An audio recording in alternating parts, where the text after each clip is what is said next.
Subscribe to our YouTube channel. Press the bell icon to get the latest updates.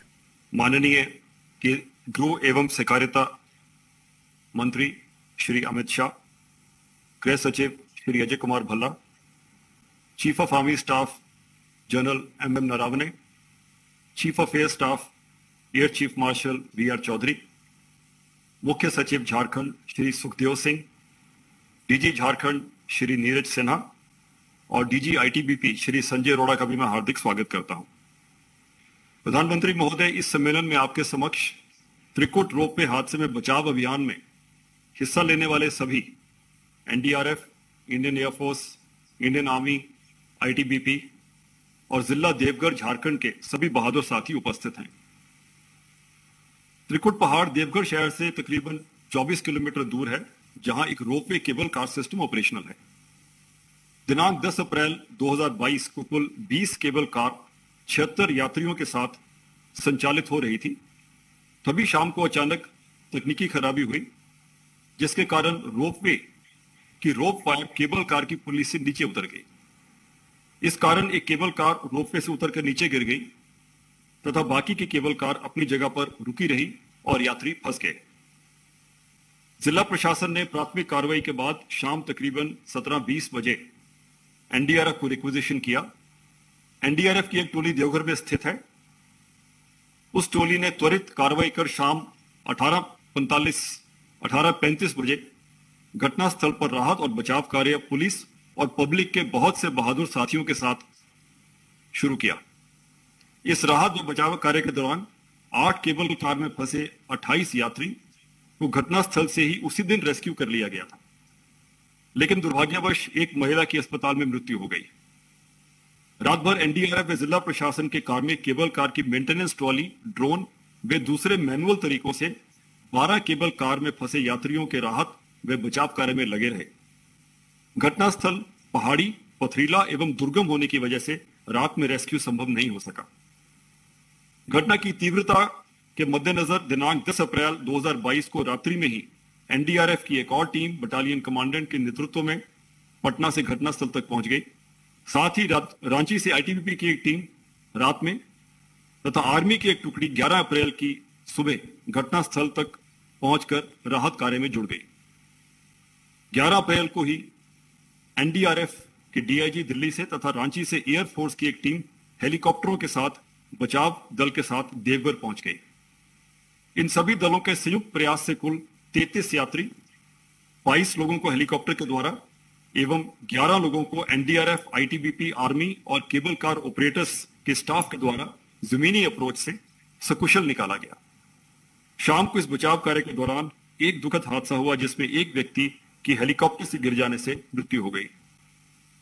12 अप्रैल 2022 की सुबह बचाव कार्य को पुनः आरंभ कर बचे हुए 14 लोगों में से 13 को हेलीकॉप्टर से द्वारा सकुशल रेस्क्यू किया गया।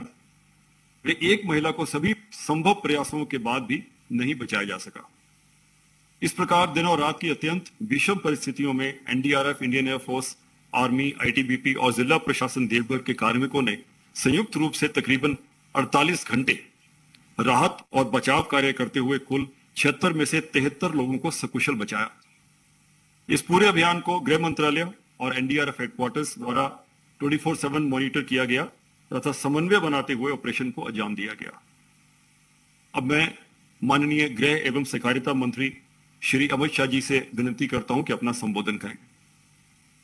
माननीय प्रधानमंत्री जी, इस रेस्क्यू ऑपरेशन के अंदर जुड़े हुए भारत सरकार और झारखंड सरकार के सभी अधिकारीगण और जुड़ी हुई सारी एजेंसियों के प्रतिनिधि और उपस्थित अन्य भाई और बहनों, सबसे पहले तो मैं एनडीआरएफ, एयरफोर्स, आईटीबीपी, सेना, डिस्ट्रिक्ट प्रशासन, इस सभी के प्रतिनिधियों को बहुत बहुत बधाई भी देना चाहता हूं और उनका धन्यवाद भी करना चाहता हूं, क्योंकि बहुत कठिन ऑपरेशन को बड़े धैर्य के साथ एक लंबे समय तक सातत्यपूर्ण तरीके से, सावधानी के साथ आपने पार उतारा है और बहुत कम समय में इतनी सारी एजेंसियों ने बहुत अच्छे कोऑर्डिनेशन के साथ ये ऑपरेशन को कम से कम नुकसान के अंदर पूरा किया है।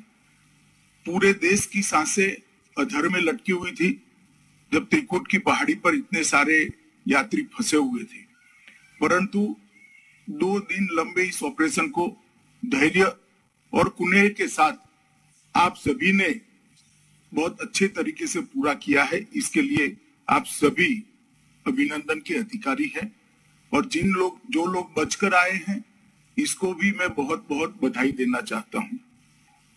ये सबकी साझी सफलता है। मैं ये निश्चित कहना चाहूंगा कि 2014 के पहले इस देश में आपदा प्रबंधन के दृष्टिकोण के अंदर मूलभूत परिवर्तन आया है। 2014 के पहले आपदा प्रबंधन का दृष्टिकोण केवल रिलीफ आधारित दृष्टिकोण था।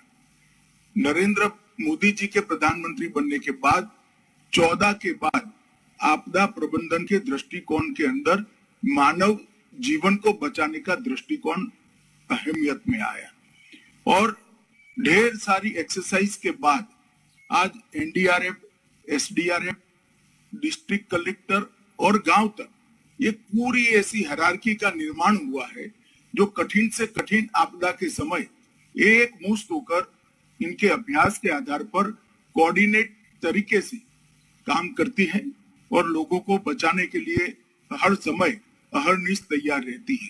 और ये त्रिकुट हादसा इसका बहुत बड़ा जीवंत उदाहरण है। बहुत कम समय के अंदर एनडीआरएफ, एसडीआरएफ, आईटीबीपी, सेना, डिस्ट्रिक्ट प्रशासन, पुलिस प्रशासन सब ने कोऑर्डिनेशन के साथ अपने अपने रोल निभाते हुए एक कठिन से कठिन ऑपरेशन को सफलतापूर्वक समाप्त किया। मैं मानता हूं हम सब के लिए ये आने वाले दिनों के लिए और सघनता के साथ कोऑर्डिनेशन का और ट्रेनिंग की प्रेरणा देने वाला ये हमारा साझा ऑपरेशन था और एक उदाहरण भी है। देश भर में बहुत सारे लोगों से जब लोग फंसे हुए थे तब भी और सफलता पूर्वक निकलने के बाद भी बहुत सारे लोगों से, मीडिया के लोगों से बात हुई। सब अचंभित थे कि इतनी कम समय के अंदर इतना कोऑर्डिनेटेड एफर्ट्स कैसे हो सकता है।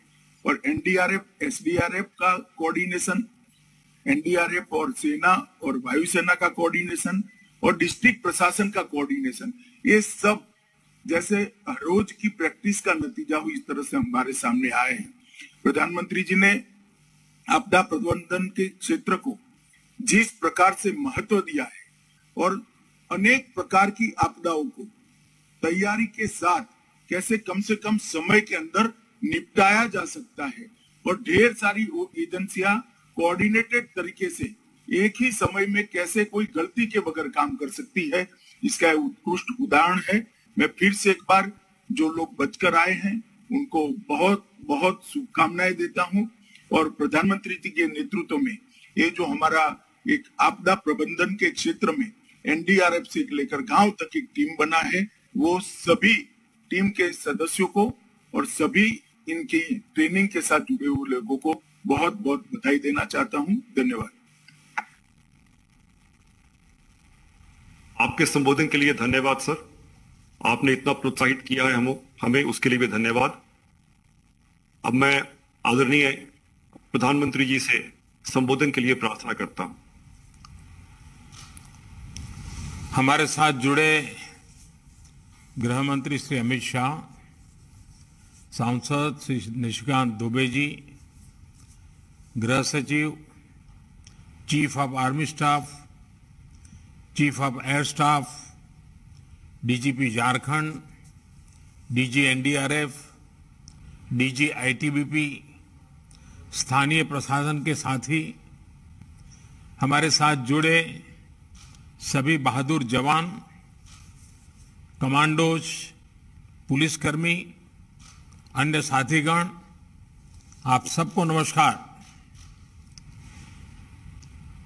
आपने 3 दिनों तक 2400 घंटे लगकर एक मुश्किल रेस्क्यू ऑपरेशन को पूरा किया और अनेक देशवासियों की जान बचाई है। पूरे देश ने आपके साहस को सराहा है। मैं इसे बाबा बैद्यनाथ जी की कृपा भी मानता हूं। हालांकि हमें दुख है कि कुछ साथियों का जीवन हम नहीं बचा पाए। अनेक साथी घायल भी हुए हैं। पीड़ित परिवारों के साथ हम सभी की पूरी संवेदना है। मैं सभी घायलों के जल्द स्वास्थ्य होने की कामना करता हूं। साथियों, जिसने भी इस ऑपरेशन को टीवी माध्यमों के देखा है, वो हैरान था, परेशान था। आप सभी तो मौके पर थे।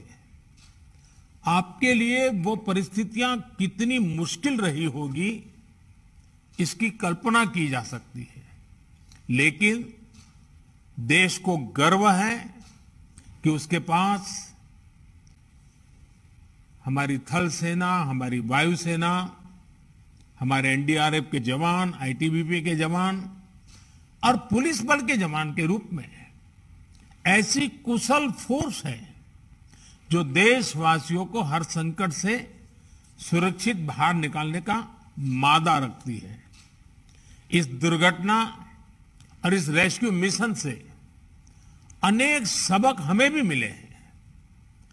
आपके अनुभव भविष्य में बहुत काम आने वाले हैं।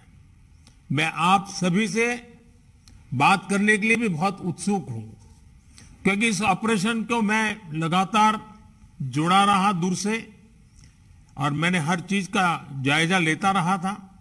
लेकिन आज मेरे लिए आवश्यक है कि आपके मुंह से इन सारी बातों को जानूं। आइए हम सबसे पहले एनडीआरएफ के जाबाजों के पास हम चलते हैं। लेकिन एक बात तो कहूंगा, एनडीआरएफ ने अपनी एक पहचान बनाई है और ये पहचान अपने परिश्रम से, अपने पुरुषार्थ से और अपने पराक्रम से बनाई है। और इसलिए एनडीआरएफ हिंदुस्तान में जहां जहां भी है, उनके इस परिश्रम और उसकी पहचान के लिए भी अभिनंदन के अधिकारी हैं। आइए, आप लोगों से मैं बात करना चाहता हूं। तो पहले एनडीआरएफ के सब जवानों से मैं बात करूंगा। अच्छा, मुझे बताइए कि सबसे पहले एक खबर आई, क्योंकि आप तो हमेशा 24 घंटे अलर्ट रहते हैं, लेकिन एक ऐसा प्रकार का रेस्क्यू ऑपरेशन था, तो उसके लिए सारी तैयारियां, ये सारा तो समय था नहीं। तो इन चीजों को कैसे प्लान किया आपने? जय सर, मैं inspector Om Prakash Goswami, team commander RRC Deogarh, 9 battalion NDRF Bihta Patna से। मुझे एसडीएम देवगढ़ द्वारा सूचना मिली कि त्रिकूट का रोपवे खराब हो गया है और उसमें कहीं पर्यटकों के फंसे होने की संभावना है। मैंने तुरंत अपनी अलर्ट टीम को लेकर 1835 बजे वहां पे पहुंचा और मैंने देखा कि स्थानीय लोग और स्थानीय जो प्रशासन है वो रेस्क्यू वर्क में लगे हुए हैं।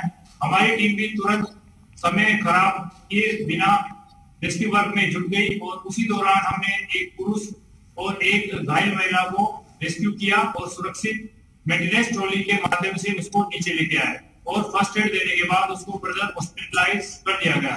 उसके बाद मैं एज ए टीम कमांडर गया और टीम घटनास्थल का मैंने जायजा लिया। देखा कि अंधेरा काफी हो चुका था और जो फंसी हुई जो ट्रॉलियां थी ग्राउंड लेवल से काफी हाइट पे थी, तो उस समय में फॉक्स करना बड़ा मुश्किल लग रहा था। तो हमें जिला प्रशासन से निर्देश मिला कि अभी रात में जो फंसी हुई ट्रॉलियां हैं उनको खाना और पीना की व्यवस्था करना है। तो हमारे जवानों द्वारा इमरजेंसी ट्रॉली, जो कि फंसी हुई ट्रॉली के समानांतर लगी हुई है, उसी ट्रॉली में राशन लेके हमारे जवान गए और सभी से बात की। फंसी हुई 12 ट्रॉलियों में से 6 ट्रॉलियों में हम गए और जवानों को थ्रोइंग मेथड से पानी की बोतल और बिस्किट वगैरह सर्व किया। साथ ही साथ लाउड हेलर से हमने सभी को संतावना देते रहे कि आप डटे रहिए, हम आपका जल्दी रेस्क्यू कर लेंगे। नेक्स्ट ये कार्रवाई हम लोग रात भर करते रहे। उसके बाद में अर्ली मॉर्निंग दूसरे दिन हमारी एनडीआरएफ की एक नेक्स्ट टीम आ गई, वो भी रेस्क्यू वर्क में जुड़ गई। साथ ही साथ एयरफोर्स ने भी अपना रेस्क्यू अभियान शुरू कर दिया था। इसी दौरान ग्राउंड लेवल से एनडीआरएफ के साथ साथ आईटीबीपी, आर्मी, सभी एजेंसियों ने मिलकर रोप, हार्नेस, कैराबिनर और कुर्सी को ट्रॉली बनाकर रोप के सहारे कैराबिनर से 11 लोगों को रेस्क्यू किया गया और उनको पीएचडी दी गई और फर्दर हॉस्पिटल उनको भेजा गया। और इस दौरान रात में भी एनडीआरएफ दूसरे दिन भी सेम जो फर्स्ट दिन कार्रवाई की वही उन्होंने पानी और भोजन की व्यवस्था कंटिन्यू करते रहे। और नेक्स्ट तीसरे दिन एयरफोर्स ने अपना काम किया और रेस्क्यू खत्म किया। सर लास्ट में मैं यही कहना चाहता हूं कि ये ऑपरेशन बहुत ही कठिन था, लेकिन हमारी जितनी भी एजेंसियां ग्राउंड पे काम कर रही थी उनके आपसी तालमेल समन्वय से ही ये ऑपरेशन खत्म हो पाया है। और सर हमारा एनडीआरएफ का एक मोटो है, आपदा सेवा सदैव सर्वत्र, उसमें हम सफल रहे हैं। Thank you sir. जय सर। ओम प्रकाश जी, आप लोग तो इस साहस से भरे हुए हैं, ट्रेनिंग भी है, ये तो एक बिल्कुल ही इस प्रकार का कभी ट्रेनिंग में आया नहीं, एक प्रकार से नए प्रकार की चुनौती आई। अच्छा, ट्रॉली के अंदर फंसे लोगों का हौसला बनाकर रखना भी एक बहुत बड़ी चुनौती था। क्या आपको उसको भी हैंडल करना पड़ा क्या? ट्रॉली में जो लोग फंसे थे कि वो शिकायत करते होंगे, चिल्लाते होंगे, रोते होंगे, बड़ी कठिनाई से गुजार रहे होंगे। जी जी सर इसमें जो मेंटेनेंस ट्रॉली थी उसी में हमारे रेस्क्यूअर्स बैठे और जो कि फंसी हुई ट्रॉली के समानांतर जो रोप लगी हुई थी उसी ट्रॉली में हमारे रेस्क्यूअर थे और उसका डिस्टेंसिंग कम से कम 20 मीटर का था। तो उसी से हमारे रेस्क्यूअर ने उनसे बात की कि आप ठीक है, कितने लोग हैं, बच्चे हैं, लेडीज हैं, वो सारी बात करते हुए 12 ट्रॉलियों से टोटल बात हुई। लेकिन जो फूड की व्यवस्था है वो 6 ट्रॉलियों में हम पहुंच पाए। बाकी 6 ट्रॉलियों की हाइट बहुत ज्यादा होने की वजह से हम बोतल वगैरह या फूड पैकेट उनके पास थ्रो नहीं कर पाए। आपके एनडीआरएफ के सभी जवानों को मेरी तरफ से बधाई है। आपके साहस को पूरा देश सराह रहा है।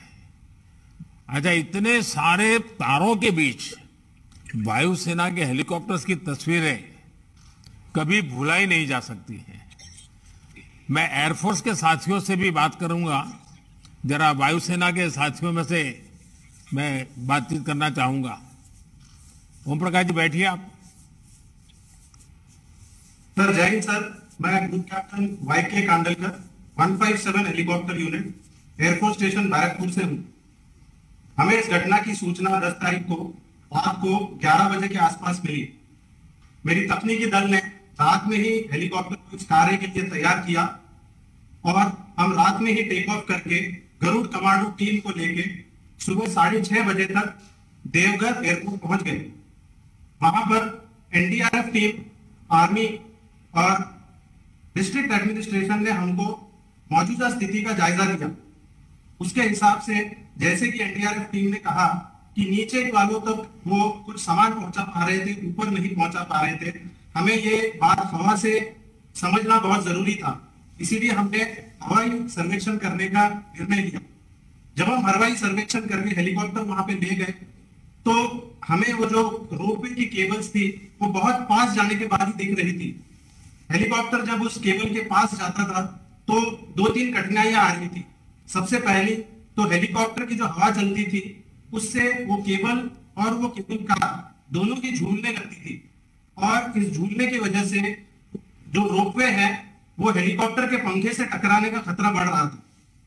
इस प्रकार हमने फिर पूरे प्लानिंग करके कि कैसे करेंगे, क्या खतरे हैं और इससे हम कैसे निपट सकते हैं, हमने पूरी प्लानिंग की और रेस्क्यू ऑपरेशन करीब 11:30 बजे शुरू किया। हम एक ट्रॉली के ऊपर जाते, उसके ऊपर हवाई जहाज को स्थिर रखना बहुत मुश्किल था क्योंकि वो झूल रहा था। मेरे फ्लाइट गनर हवाई जहाज का दरवाजा खोल के ट्रॉली को देखते और मुझे निर्देश देते कि ट्रॉली कहाँ जा रही है। उस हिसाब से हम हेलीकॉप्टर को वहां पे रखने की कोशिश करते, गरुड़ कमांडो को विंच डाउन करते, वो ट्रॉली पे उतरता, अंदर जाके एक एक करके यात्री को विंच अप करने के लिए तैयार करता और उसके बाद हम उनको विंच अप कर देते। उसके बाद अगर उनको मेडिकल रिक्वायरमेंट जरूरत हो तो हम तुरंत ही उनको हेलीपैड ले जाते, वरना हम रेस्क्यू ऑपरेशन कंटिन्यू करते।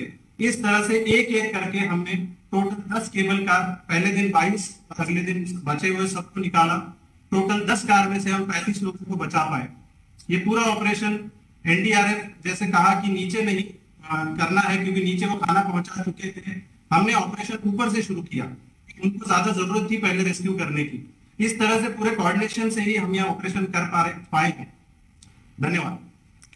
अच्छा, मुझे बताया गया कि हमारे गरुड़ कमांडो लोगों का साहस बढ़ाने के लिए पूरी रात तार के सहारे लटक के रहे। उस समय आप लोगों के मन में क्या चल रहा था? जय हिंद सर, मैं सार्जेंट पंकज कुमार राणा, 627 गरुड़ फ्लाइट, वायुसेना स्टेशन कलेक्शुंडा से।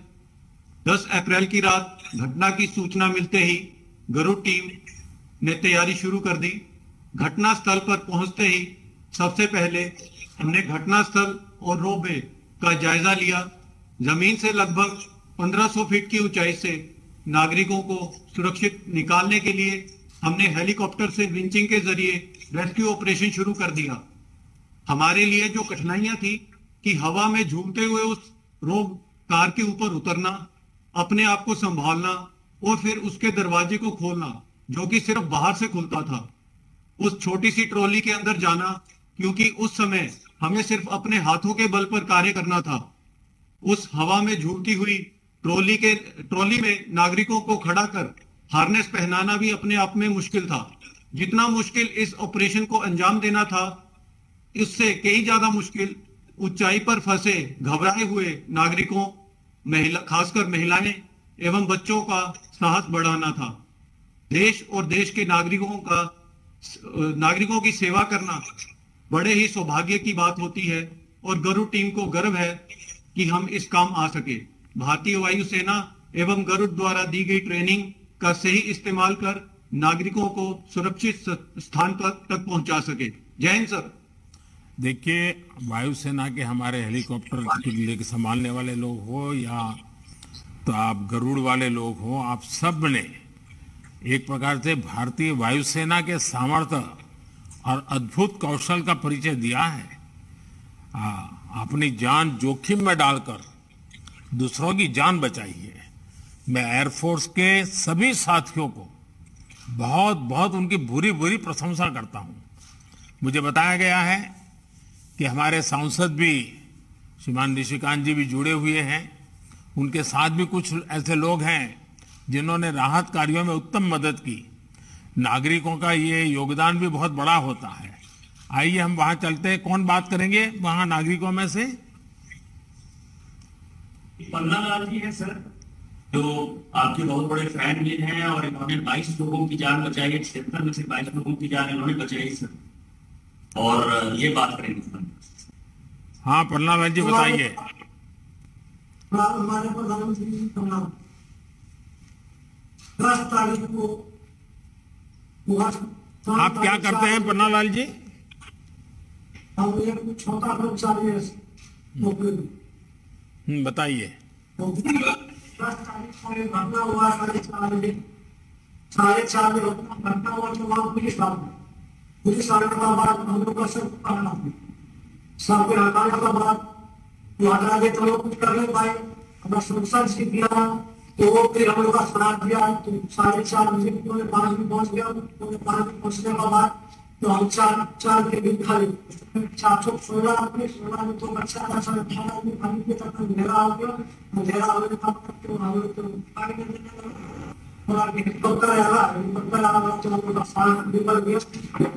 तो लोग छोड़ के हेलीकॉप्टर 2 बार आया, 2 बार तो परेशानी बात हम लोग पानी चिल्ला रहा था, पानी को खाना फिर हमने सांस दिया। जब संसद मोदी जी बोला कैसे होगा तो ठीक है करते हैं और फिर एक जब बताए तो इलेक्ट्रिक जवान से पूरा पूरा काम देखकर हम इलेक्ट्रिक जवान को पूरा।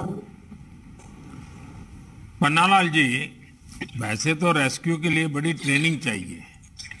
आपने इतना सारा काम किया, आपने कहीं से कोई ट्रेनिंग ली थी क्या? कहाँ से खाना खा गया, क्या हुआ, रस्सी पर सहारे से काट तो हम लोग छिपा गए। देखिए, आप सब जो नागरिक वहां बैठे हैं, आप सबने खुद रात रात काम किया है। दूसरों की मदद और सेवा भाव ये हमारी परंपरा, हमारी संस्कृति का अभिन्न हिस्सा है। आपने मानवता का बहुत पुण्य काम किया है। बाबा का आशीर्वाद आप सब पर बना रहे, यही मेरी कामना है। अब मैं जरा आईटीबीपी के जाबाजों से भी बात करना चाहता हूं। आईटीबीपी के जवानों से बात करूंगा।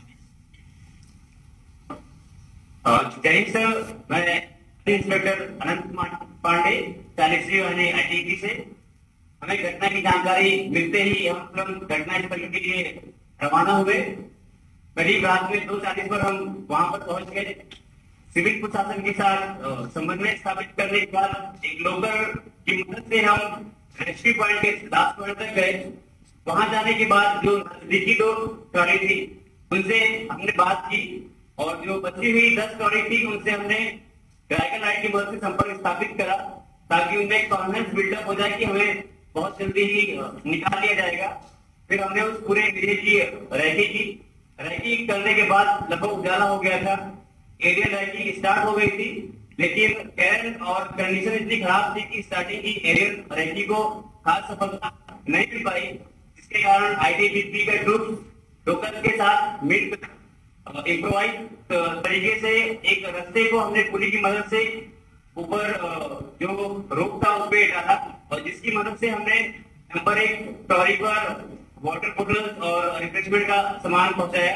उसके बाद सिविल प्रशासन से हमने बात करके ड्रोन मंगवाए, क्योंकि लास्ट नाइट सिविल प्रशासन ने ड्रोन को ऑपरेट किया था लेकिन वो सक्सेसफुली ऑपरेट नहीं कर पाए थे।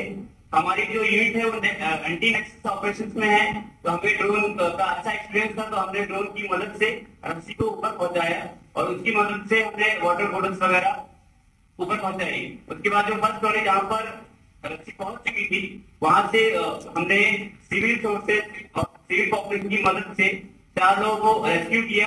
ये 4 लोगों का रेस्क्यू करना इस पूरे ऑपरेशन का मेन टर्निंग पॉइंट था, क्योंकि काफी लंबे समय बीत चुका था और कोई रेस्क्यू नहीं हुआ था, सबका मोरल डाउन था। वहां उस कंडीशन के बाद सबका मोरल बहुत अप हुआ और फिर एक ऑपरेशन में फ्लो आ गया और फिर कंटिन्यू हमारे एलिट ने लोगों को रेस्क्यू करना स्टार्ट कर दिया। उसके बाद जिन ट्विस्टर को रेस्क्यू किया जा रहा था उसके लिए हमारी medical team last rescue point पर हेलीपैड पर अवेलेबल थी, जिनको की प्राथमिक उपचार दिया जा रहा था। और टेयर इतना खराब था कि सर 4 लोग जो ऊपर चढ़ चुके थे वो नीचे नहीं आ रहे थे, तो हमारी आईटीबीपी के ग्रुप ने उनको वहां वाटर बोटल रिफ्रेशमेंट के सामान बिस्किट और केक वगैरह पहुंचाए। और पीछे भीड़ बहुत ज्यादा होने के कारण हमने अपनी छोटी टुकड़ी सिक्योरिटी में लगा दी थी ताकि कोई भी सिचुएशन पैनिक ना हो, सबको अपने कॉन्फिडेंस पे रखें। और अंत में मैं यही कहना चाहूंगा कि आपके संबोधन से हम सब में एक नई ऊर्जा का संचार हुआ है और मैं सभी का धन्यवाद व्यक्त करता हूँ। और भारतीय सीमा पुलिस अपने देशवासियों के लिए सर्वप्रथम और सदैव तत्पर रहेगी। जय हिंद सर, थैंक यू। देखिए, इस दुर्घटना में बच्चे भी फंसे थे। क्या उनके लिए आप लोगों ने अलग से कोई रणनीति बनाई थी क्या बच्चों के लिए? सर, जो पन्ना जी हैं वो हमारे गाइड का काम कर रहे थे, तो उन्होंने हमें बताया कि सर इस ट्रॉली में बच्चे ज्यादा हैं, तो हमने सबसे पहले उन्हीं ट्रॉली में पानी वगैरह पहुंचाया और उनसे हमारी रात में बात भी हुई। रात में हमने काफी टाइम उनके साथ उन पत्थरों में बिताया और उनसे बात की ताकि वो परेशान ना हो। अच्छा, मुश्किल से मुश्किल चुनौती के सामने अगर हम धैर्य के साथ काम करते हैं तो सफलता भी मिलती है। आप सभी ने इस रेस्क्यू ऑपरेशन के दौरान जिस धैर्य का परिचय दिया है वो अतुलनीय है। इसके लिए आप सभी प्रशंसा के अधिकारी हैं। हमारे साथ स्थानीय प्रशासन से जुड़े लोग भी हैं, उनसे भी बात करते हैं। स्थानीय प्रशासन से कौन बात करेंगे? माननीय प्रधानमंत्री महोदय, नमस्कार। मैं मंजुनाथ भजंत्री, डिस्ट्रिक्ट मजिस्ट्रेट देवघर बात कर रहा हूँ। सर, उस दिन घटना सूचना जैसे ही हमको मिल गया तो हम वहां तुरंत एसडीओ को भेज दिए और उसके बाद एनडीआरएफ को भी इंफॉर्मेशन देते हुए मैं और एसपी साहब वहां पहुंच गए और सिचुएशन का हमने सबसे पहले असेस किया। फिर उसके बाद हम सोचे कि ये नेक्स्ट कोर्स ऑफ एक्शन क्या रहना चाहिए। और वहां कुछ लोग जो हम लोगों ने रेस्क्यू किया था उनको तुरंत हम लोग हॉस्पिटल भेज दिए। फिर सभी लोगों से बातचीत करने के बाद वहां जो केबल कार के कंपनी के जो एक्सपर्ट्स हैं, फिर उसके बाद एनडीआरएफ के टीम की वजह से फिर उनसे और जो लोकल टीम वहाँ लोकल लोग जो है उनसे बातचीत करने के बाद हम लोग यही नतीजे पे आए कि इनका रेस्क्यू जो है एरियल सर्वे से किया जा सकता है, ये और दूसरा कोई माध्यम नहीं है। तो हम लोगों ने तुरंत राज्य सरकार को इसको सूचना दिया। फिर वहां से भारत सरकार से अनुरोध किया गया कि जल्द से जल्द राहत हमको किया जाए। तो फिर हम लोग उस दिन सबसे बड़ा चैलेंज था कि वहां जैसे सर आपने बताया कि उनका हौसला, वहां जो फंसे हुए लोग हैं उनका हौसला कैसे रखें, तो कीपिंग द होप अलाइव, ये हमने तुरंत क्या किया कि वहां के जितने भी हमारे एनडीआरएफ टीम थी, वहां जो केबल की कंपनी थी, वो जो एक पैरेलल मेंटेनेंस ट्रॉली के माध्यम से वहां लाइट और राहत का पानी पहुंचवाना। फिर उसके बाद हम लोग कोशिश किए बहुत टॉप लेवल पे जहां था, जहां पहुंचाया नहीं जा सकता था, तो वहां पे भी हम लोग लाउड स्पीकर से बात किए। और हमको क्योंकि नेक्स्ट डे एयरफोर्स आने वाली थी, तो उसके लिए हम लोग पहले ही थोड़ा स्टडी कर ले कि कौन कौन सा ट्रॉली में कितने लोग हैं और किस तरह के लोग हैं और उनका क्या स्थिति है, बच्चे तो नहीं है। तो वो सारा चीज हम लोगों ने पहले ही बना दिया। तो उस दिन हम लोगों को जो चार्ट बना दिया कि 12 ट्रॉली में 48 लोग हैं, हर एक ट्रॉली में कितने कितने लोग हैं, वो सारा हम लोगों ने बना के रख दिए। तो फिर नेक्स्ट डे जो है, जैसे एयरफोर्स आई उससे पहले ही हम लोगों ने सभी जगह टेम्पररी हेलीपैड तैयार कर दिए थे। फिर उसके बाद एयरपोर्ट में जो जो चाहिए सारा कोऑर्डिनेशन जो रहना है वो कर दिए थे। और उस दिन सुबह सुबह जब आईटीबीपी और एनडीआरएफ की एडिशनल टीम भी जब आई, इंडियन आर्मी भी आई, तो वो सभी लोग जाते थे, देखते थे, अरे ये तो इतना ऊपर है, कैसे निकाल पाएंगे। तो सब लोग आते थे, बोलते थे हाँ ये तो एरियल से ही निकल सकता, और कोई रास्ता है नहीं। तो फिर हम लोगों ने एयरफोर्स जब आई सर, तो इसका रेस्क्यू शुरू हुआ। उस दिन 33 लोगों का जो फर्स्ट डे रेस्क्यू हुआ। और उस दिन सर एक घटना मैं बताना चाहता हूँ कि सुबह सुबह मुझे लगभग 4 बजे जो कॉल आया, क्योंकि हमने भी रात को जिन जिन से कॉल हुआ था उन सब से बात किए थे। तो एक व्यक्ति बोले कि सर हमको जल्दी निकालिए ना, क्योंकि हमको सुबह सुबह हमारे घर में बच्चे का स्कूल बोर्ड एग्जाम है। तो मैंने उससे मुझे कॉन्फिडेंस भी आया कि इनको पूरा हौसला है, हम लोगों ने जो भी दिया है वो सारा चीजें इन लोगों के पास। फिर और एक व्यक्ति ने जो रात को 2 बजे हमने फोन किया था, तो वो सुबह लगभग 4 या 5 बजे मुझे फोन करके वो बताया कि आप बता रहे हैं कि हेलीकॉप्टर आ रही है, ये क्या नौटंकी चल रही है, हमको क्यों नहीं आ रही है। तो सर हमने बताया कि नहीं नौटंकी नहीं, हम लोग तो आने वाली है, जैसे सनराइज होगा तो आएगा। तो उन्होंने बताया कि जल्दी से हम कब तक बैठे रहेंगे यार, जल्दी से बुलाए। तो फिर हमको लगा कि इनका सभी का हौसला है और इनका होप पूरा है और हम लोग कर पाएंगे सर। और इसके माध्यम से फिर बाद में हम लोगों ने सारे ब्रीफिंग, जिसको मीडिया को भी जो प्रॉपर कम्युनिकेशन होना चाहिए वो सारा चीज किए। और जितने भी मल्टी एजेंसीज है सर, एनडीआरएफ, इंडियन एयरफोर्स, फिर उसके बाद आईटीबीपी, इंडियन आर्मी, इन सब के साथ समन्वय बनाया सर। फिर नेक्स्ट डे जो है हम लोग रिमेनिंग लोगों को भी किया सर। और उस दिन जब एक व्यक्ति को नहीं बचा पाए, तब तक सनसेट हो रही थी, तो हमने अनुरोध किया कि आज इसको क्लोज किया जाए, नेक्स्ट डे हम लोग करें। और रात के दौरान हम लोग फिर से ड्रोन से उनको जो भी खाना वाना, पानी, जितना लोगों को हम लोग पहुंचाया जा सकता पहुंचाएं सर। और फिर उसके बाद लास्ट डे जो है ये किया गया सर। और इसके लिए सर मैं जिला प्रशासन की तरफ से सर आपको बहुत बहुत धन्यवाद देता हूं सर। और जितने फोर्सेस सभी लोग आए थे उन सभी लोगों को बहुत बहुत धन्यवाद देता हूं sir. Thank you sir. Manjunath ji, आपका तो टेक्नोलॉजी का बैकग्राउंड रहा है, इस रेस्क्यू ऑपरेशन में आपकी इस पढ़ाई का भी उपयोग हुआ क्या?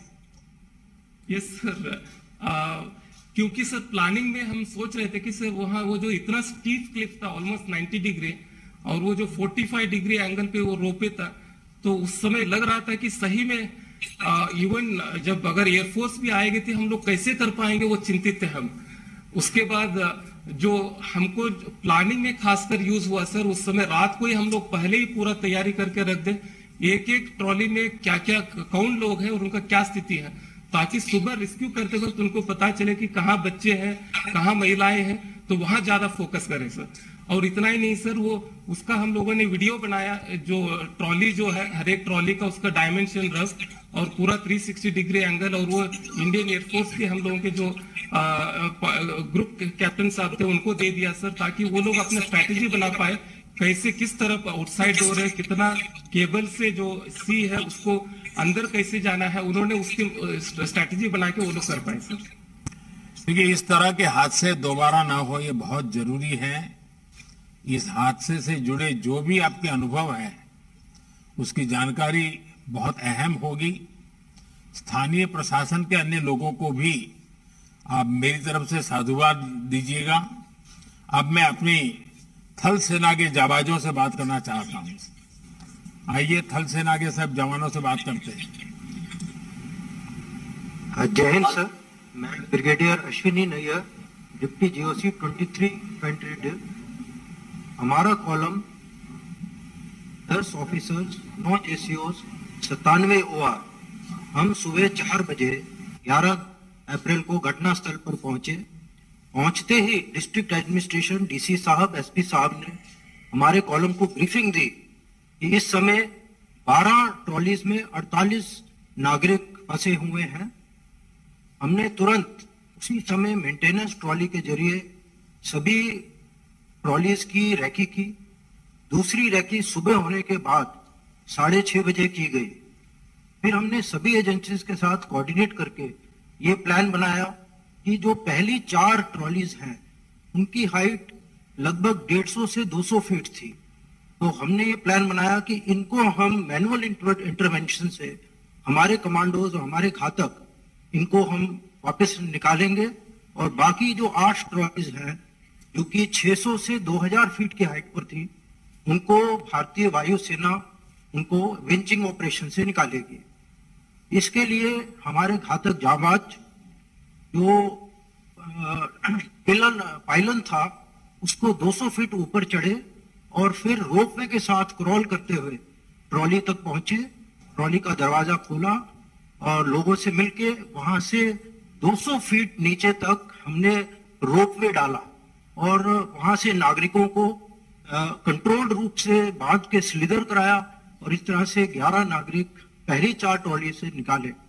उसके साथ साथ मेडिकल टीम्स जो मेकशिफ्ट हेलीपैड पर थी उनके साथ कोऑर्डिनेट किया ताकि एयरफोर्स के जो हेलीकॉप्टर्स हैं उनको शॉर्टेस्ट डिस्टेंस पे एक शटल मिल सके। और सभी एजेंसीज ने, ITBP, air force, army, NDRF, local administration, सभी ने मिलकर इसको एक बहुत ही कोऑर्डिनेटेड ढंग से इस ऑपरेशन को अंजाम दिया। जय हिंद सर।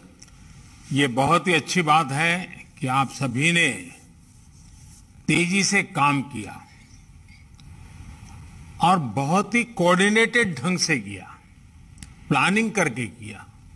और मुझे बराबर है, जब पहले दिन शाम को ही खबर आई, फिर ये खबर आई कि भाई हेलीकॉप्टर ले जाना कठिन है क्योंकि हेलीकॉप्टर का वाइब्रेशन है, उसकी जो हवा है उसी से कहीं तार हिलने लग जाए, ट्रॉली में से लोग कहीं बाहर गिरने लग जाएं, तो हेलीकॉप्टर ले जाना के वो भी चिंता का विषय था। रात भर तो उसी की चर्चा चलती रही। लेकिन इन सब के बावजूद भी मैं देख रहा हूं कि जिस कोऑर्डिनेशन के साथ आप लोगों ने काम किया, और मैं समझता हूं कि इस तरह की आपदा में समय, रिस्पॉन्स टाइम एक बहुत महत्वपूर्ण फैक्टर होता है। आपकी तेजी ही ऐसे ऑपरेशन की सफलता या विफलता तय करती है। वर्दी पर लोगों की बहुत आस्था होती है।